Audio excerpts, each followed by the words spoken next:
మోడీ హయాంలో మన్మోహన్ సింగ్ హయాంని కంపేర్ చేస్తూ కమ్యూనిస్టులు, కాంగ్రెస్ బ్యాచ్ సోషల్ మీడియాలో ఒక ప్రొజెక్ట్ చేస్తున్నారు. ఇప్పుడు సోషల్ మీడియా అనేది ఒక పొలిటికల్ వార్‌ఫేర్ లేదా ఐడియాలజికల్ క్రియేషన్‌కి మన నెత్తిన ఒక భావజాలాన్ని రుద్దేందుకు వేదిక అవుతుంది. పాస్‌పోర్ట్ సూచికలో మన్మోహన్ 78, ఆహ్, మోడీ 125, పెట్రోల్ అప్పుడు 65, ఇప్పుడు 110, ఎల్‌పీజీ అప్పుడు 400, ఇప్పుడు రూ. 1000, డాలర్ అప్పుడు 68, ఇప్పుడు రూ. 95, పత్రికా సమావేశం అప్పుడు 114, ఇప్పుడు 0, అమెరికా సుంకం అప్పుడు 2.93, ఇప్పుడు 18% అన్నటువంటిది హైలైట్ చేశారు. మరి 2019, 24లో ఇది లేదు కదా సుంకం, అమెరికా సుంకం. అప్పుడున్నది మోడీనే కదా! అప్పుడు మన్మోహన్ కాదు కదా! ఎప్పుడు ట్రంప్ రెండోసారి వచ్చాక జరిగింది. అంతర్జాతీయ యుద్ధాలు, ఈ గొడవలు అప్పుడు లేవు కదా! రెండోదొచ్చేటప్పటికి అన్నిటికంటే కీలకమైనటువంటిది ఏంటంటే, ఆ రోజుకి, ఈ రోజుకి పెరిగిన ధరలు మనం చెప్తున్నాం. అదే సందర్భంలో పెరిగిన ఆదాయాలు గూడా జెప్పాలి గదా! దేశంలో ఇప్పుడున్నటువంటి పరిస్థితి ఏంటి? దేశంలో ఉన్నటువంటోళ్ళలో ఆహార భద్రత అన్నది ఇప్పుడు ఫుల్ ప్లెడ్జ్డ్‌గా ఉంది.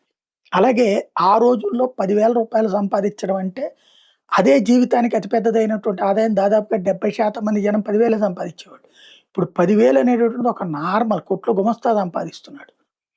25,000 కూడా సంపాదిస్తున్నారు జొమాటోలోను, స్విగ్గీలో. కాబట్టి ఆదాయ వనరులో తేడా వచ్చింది.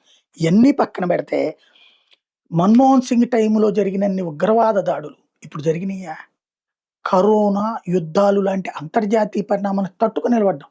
ఇదివరకు అంతర్జాతీయంగా యుద్ధం వచ్చినప్పుడల్లా మన దేశంలో ధరలు అడ్డదిడ్డంగా పెరిగిపోయాయి. అదేదంటే మనం ఏం చేయగలం అని చెప్పేవాళ్ళు. అట్లాగే ప్రపంచంలో ఇవాళ భారతదేశానికి ఉన్న స్థానం ఆ రోజునుందా?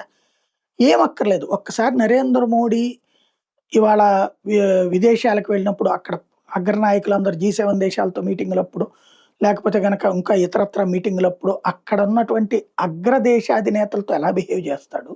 మన్మోహన్ ఎట్లా ఉండేవాడు? భయంగా ఒంటరిగా ఇట్లా పక్కన. ఈయన భుజం మీద చెయ్యేసుకొని మాట్లాడతాడు.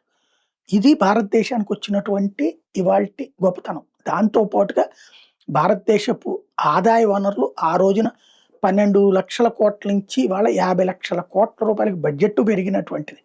కాబట్టి ఖచ్చితంగా నేను ఇది తప్పు పట్టను. ఎందుకంటే ఈ కంపారిజన్ చేయడం వల్ల కొంత వీళ్ళు దారి తప్పకుండా కంట్రోల్ అవుతారు. అందులో అలాంటి విమర్శ చేయడం తప్పు పట్టను. కాకపోతే మన్మోహన్ సింగ్‌ని ఒక గొప్ప ప్రధానిగా ప్రజలు భావించలేదు. అందువల్లనే కనీసం ప్రతిపక్షానికి అవసరమైనటువంటి సీట్లు కూడా ఇవ్వలేదు. ఎందుకని?